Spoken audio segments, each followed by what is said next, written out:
उधर आपको बता दूं कि इराक के जो ईरान समर्थक ग्रुप हैं उनके ऊपर अमेरिका के हेलीकॉप्टर गोलीबारी कर रहे हैं ताकि वो ईरान की मदद न कर सके।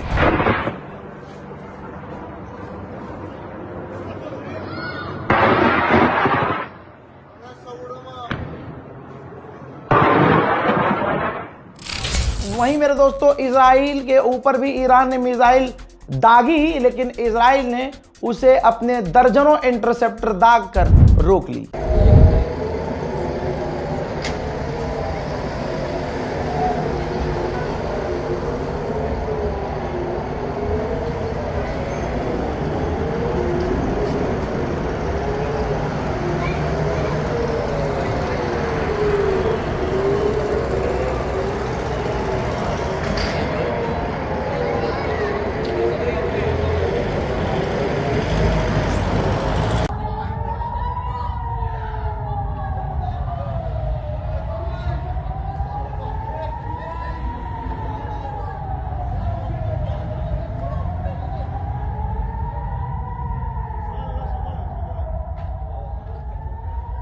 כמה ומתקפה על איום מתקפה פיני עמוס הלך יו זה ביו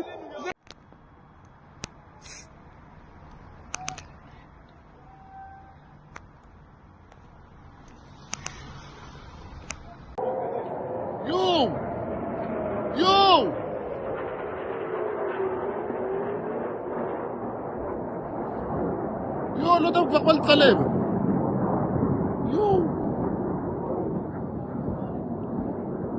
הוא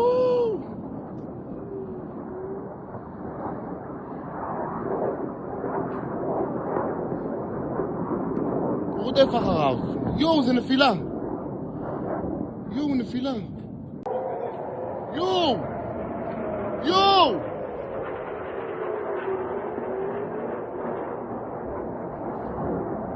לא יודע כבר מה לצלם. הוא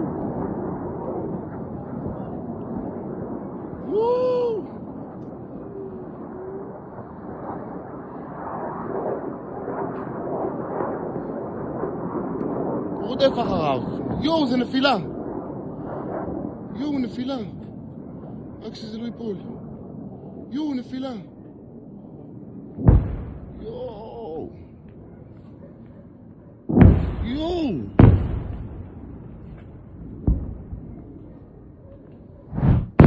IRGC भाई बड़े लेवल पर खेल रही है। कमांडर ने कहा है IRGC के कि हम डेयर करते हैं, हम चैलेंज करते हैं अमेरिका को कि आप स्ट्रेट ऑफ हॉर्मूज से किसी भी जहाज को स्कॉट करके दिखाओ, बचा कर निकलवा कर दिखाओ, हम इंतजार में हैं आपके। मेरे दोस्तों, उधर अजरबैजान के लिए आधिकारिक अजरबैजान जबकि अपने एम्बेसडर को बुला चुका है, फौज बॉर्डर पर तैनात कर चुका है और पूरी तरह से हथियारों की मूवमेंट भी नजर आ रही है। लेकिन यहां पर ईरान के राष्ट्रपति पेजेश्कियान ने कहा कि हमने अजरबैजान पर हमला नहीं किया, दो भाइयों को लड़वाने की कोशिश की जा रही है। तो जाहिर सी बात है, अरब के अंदर सऊदी अरब में खुद सऊदी अरब की इंटेलिजेंस ने मूसाद के एजेंट्स को गिरफ्तार किया है जो सऊदी अरब में सिविलियंस और सरकारी बिल्डिंगों को उड़ाने वाले थे, ताकि ईरान पर इल्ज़ाम लग जाए और सऊदी अरब और दूसरे अरब देश डायरेक्ट ईरान से जंग में उतर आएं और अमेरिका और इजराइल अपना पिछवाड़ा बचाकर किनारे आ जाएं और चुपचाप बैठकर फिर मजा ले देखें। अब अजरबैजान के साथ भी यही हो रहा है। हालांकि अजरबैजान इतना बेवकूफ़ है, वहाँ का जो राष्ट्रपति है इल्हाम अलीयव, वो सफ़ेद तोता टेढ़ी नाक का, वो इतना उल्टी खोपड़ी, उसने दिमाग नहीं लगाया और फौज तैनात कर दी। उधर इराक ने भी बड़ा काम कर दिया है। इराक की इंटेलिजेंस ने 5 विदेशियों को गिरफ्तार किया है जो इजराइल के लिए जासूसी कर रहे थे। ईरान ने कहा कि स्ट्रेट ऑफ हॉर्मूज खुला हुआ है, लेकिन अमेरिकी और इजरायली जहाजों को हम निशाना बनाएंगे। अमेरिका का सबसे खतरनाक, बल्कि यूं कहूं दुनिया का सबसे ताकतवर एयर डिफेंस सिस्टम है थर्ड एयर डिफेंस सिस्टम, जो जॉर्डन में भी तैनात था। उसका जो रडार है, जो पहले से पता लगा लेता है कि ईरान की मिसाइलें आ रही हैं, ईरान ने उसके रडार को ही तबाह कर दिया। जो बताता है कि मिसाइल आ रही है, वो बता ही नहीं पाया कि मेरे ऊपर ही मिसाइल आ रही है। और जॉर्डन में अमेरिका का थर्ड एयर डिफेंस सिस्टम का रडार तबाह हो गया, जिसके बाद होने ये लगा कि ईरान मिसाइल दागता था, अभी भी दाग रहा है, और इजराइल अमेरिका को टाइम से पता नहीं चल रहा, तो मिसाइलें दे दनादन गिर रही हैं।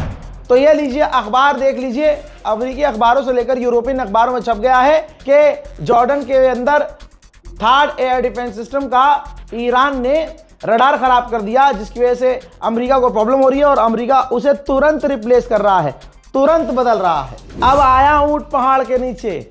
अब दोस्तों, सऊदी अरब समझ चुका है कि वैसे सऊदी कौन सा अच्छा है, सऊदी ने ही तो उकसाया था खामनाई के खून का जिम्मेदार जितना अमेरिका है उतना मोहम्मद बिन सलमान है। मेरे दोस्तों, सऊदी अरब अमेरिका से और ईरान से डायरेक्ट बात कर रहा है, बीच में कोई नहीं है। मकसद ये है कि ये जंग खत्म हो जाए, क्योंकि इस जंग माफ कीजिएगा, इस जंग में अरब पिट रहे हैं। ईरान ने यूएन के अंदर बताया कि हमारे 1300 सिविलियन को इजराइल अब तक मार चुका है। इसके अलावा 20 स्कूल और 13 अस्पतालों को तबाह कर चुका है, निशाना बना चुका है Israel. Report of the Iranian Red Crescent Society, at least 1,332 civilians, including women and children, have lost their lives so far. Thousands more have been injured, and the number continues to rise. Airports, schools, hospitals, healthcare centers, residential buildings, sport facilities, mosques, diplomatic police headquarters and other civilian infrastructure have been deliberately targeted. अब जब दुनिया को पता चल गया कि 4 दिन की जंग में ही अमेरिका के हथियार खत्म होने लगे, इंटरसेप्टर खत्म होने लगे, तो अब दुनिया हंसने लगी, यूरोप डरने लगा, ब्रिटेन भी पीछे होने लगा। तो अब अमेरिका के राष्ट्रपति को सफाई देनी पड़ रही है। अमेरिका के राष्ट्रपति डोनाल्ड ट्रंप ने ट्रुथ पर लिखा है कि मैंने अभी एक बहुत अच्छी मीटिंग की है तमाम उन कंपनियों से जो हथियार बनाती हैं, और अब हम हथियार बनाने की स्पीड 4 गुना बढ़ा रहे हैं और हम ज़्यादा हथियार बनाएंगे। हाँ, हथियार नहीं, रोटी है कि तुम 10 मिनट में बना लोगे, तब तक ईरान इंशाल्लाह तुम्हारा बेड़ा गर्क कर ही देगा। मेरे दोस्तों, स्ट्रेट ऑफ हॉर्मूज में आप ट्रैफिक देख लीजिए, कोई भी जहाज नहीं गुजर रहा है। अगर ज़रा सी कोई एक आध मूवमेंट नज़र आ रही है, वो चीन का जहाज है। यानी चाइनीज ही जहाज़ों को एक दो बार वो आने दे रहा है ईरान, वरना स्ट्रेट ऑफ हॉर्मूज में बिल्कुल ट्रैफिक खाली पड़ा है, कोई भी गुजर नहीं सकता। रूस के राष्ट्रपति व्लादिमीर पुतिन ने ईरान के राष्ट्रपति पेजेश्कियान से फोन पर बात की है और दुख जताया खामनाई की शहादत का और कहा कि यह गलत है। हम मांग करते हैं कि ईरान पर हमले बंद हो और तुरंत सीज फायर हो। जहां अमेरिका 2 दिन पहले से चीखना चिघाड़ा शुरू कर चुका है कि ईरान मिसाइल नहीं दाग सकता, ड्रोन नहीं दाग सकता, हमने ये खराब कर दिया, बल्कि भैया ये देख लीजिए, ईरान ने इजराइल के ऊपर और जो अरब के अमेरिकी साइट्स हैं उन पर जो मिसाइल दागे हैं, उन मिसाइलों का लॉन्च वीडियो जारी किया है। अब बताइए, अमेरिका सच्चा है या ईरान सच्चा है? वहीं दुबई यूएई पूरी तरह से बेकार हो गया है, सारा भौकाल बेकार हो चुका है। सारे डिफेंस सिस्टम अमेरिका और यूएई के लगभग बेकार हो रहे हैं। यूएई में एक बार फिर से ईरान के ड्रोन जाकर टकराए हैं और धमाका हुआ है।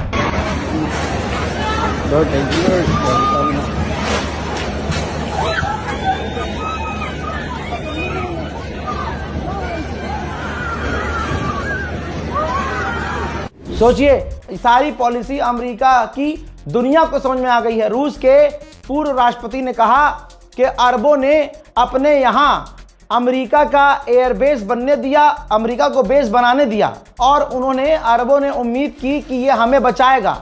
लेकिन दुनिया देख रही है, अरबों की जमीन का इस्तेमाल अमेरिका ने सिर्फ एक देश को बचाने के लिए किया है और पूरा अरब खतरे में पड़ गया है। आइए अब मैं कुवैत दिखाता हूं। ये देखिए, कुवैत में अमेरिका का जो बेस है वो पूरी तरह से तबाह हो चुका है। ईरान ने कहा कि अभी तक तो ये हमारे पुराने हथियार थे, आने वाले कुछ ही दिनों में अब हम अपने बड़े हथियार और नए हथियारों का इस्तेमाल करेंगे। ये सुनने के बाद नेतन्याहू को दस्त लग चुके हैं। डोनाल्ड ट्रंप का बार बार पेट खराब हो रहा है। वहीं अरब देश अरब कुछ नहीं बनाता भाई, अरब सुई भी नहीं बनाता। तो अरब देश के अंदर जो आपको खाना वाना दिखता है मॉल के अंदर, दाल चीनी ये सब चीजें, अनाज, ये सब इंपोर्ट करता है अरब। लीजिए, आपकी स्क्रीन पर ये खबर लगा रहा हूं ताकि कोई आके ये ना कहे भाई ये तो झूठी खबर है। टाइम्स ऑफ इंडिया, हिंदुस्तान के अखबार में छप चुका है कि यूएई के अंदर जो खाना इंपोर्ट करता है यूएई, वो इंपोर्ट नहीं कर पा रहा है, जिसकी वजह से यूएई के अंदर अनाज की कमी हो सकती है। अब भले ही अरब देश, अरब गवर्नमेंट अपने सस्ते इन्फ्लुएंसर्स को पैसा देकर रील बनवाए और कहे कि ये फेक न्यूज़ है, हो सकता है अरब का कोई गुलाम मॉल पहुंच जाए और आपको दिखाए, यहाँ देखिए भैया यहाँ कुछ नहीं है, यहाँ तो बढ़िया खाना है, यहाँ अनाज भरा पड़ा है, गोदाम के गोदाम है। लेकिन दोस्तों यकीन मानिए, जब समुद्र में जहाज नहीं चल रहे हैं और यूएई कुछ बनाता नहीं है, इंपोर्ट रोज हुआ करता था, पिछले कई दिन से इंपोर्ट बंद है, तो भाई एक बात बताओ, कहाँ से आसमान से आ जाएगा? अरे जो भी गोदाम में है वो तो 2-4 दिन में खत्म हो जाएगा। अखबारों में छप चुका है, यूएई टेंशन में है, लेकिन चेहरे पर ला नहीं रहा है क्योंकि आवाम परेशान हो जाएगी। ईरान ने वो भी वीडियो जारी कर दिया, देख लीजिए, जिसमें उसने अमेरिका के एयरक्राफ्ट कैरियर पर हमला किया था। ईरान सारे सबूत दे रहा है और इसी वजह से आज पूरी दुनिया में ईरान हो रहा है। आपने ध्यान दिया होगा, इजराइल के लोग बंकर में हैं, इजराइल का नेता, इजराइल का प्रधानमंत्री, सब के सब बंकर में हैं, लेकिन ईरान की आवाम, ईरान की जनता सड़कों पर उतरकर अपनी गवर्नमेंट के सपोर्ट में कंटिन्यू 24/7 प्रदर्शन कर रही है। देख लीजिए।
IRIGC ने कहा है कि हमने UAE में अमेरिका के उस बेस पर हमला किया जिस बेस का इस्तेमाल अमेरिका ने किया था हमारे स्कूल, हमारे हॉस्टल को, बच्चियों के हॉस्टल को उड़ाने के लिए, जिसमें 160 से ज़्यादा हमारी बच्चियां शहीद हुई। हमने UAE में मौजूद उसी बेस को, अमेरिकी बेस को निशाना बनाया। ट्रंप की रशिया से, पुतिन से हवा टाइट रहती है।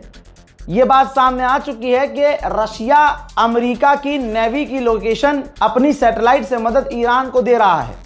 ये अमेरिकी इंटेलिजेंस से ही खुलासा हुआ है, ठीक है, किसी और ने नहीं कहा। अब पत्रकार ने ट्रंप से पूछा कि हमने सुना है कि रशिया ईरान की मदद कर रहा है हमारी नेवी और हमारे बेस की जानकारी देने में।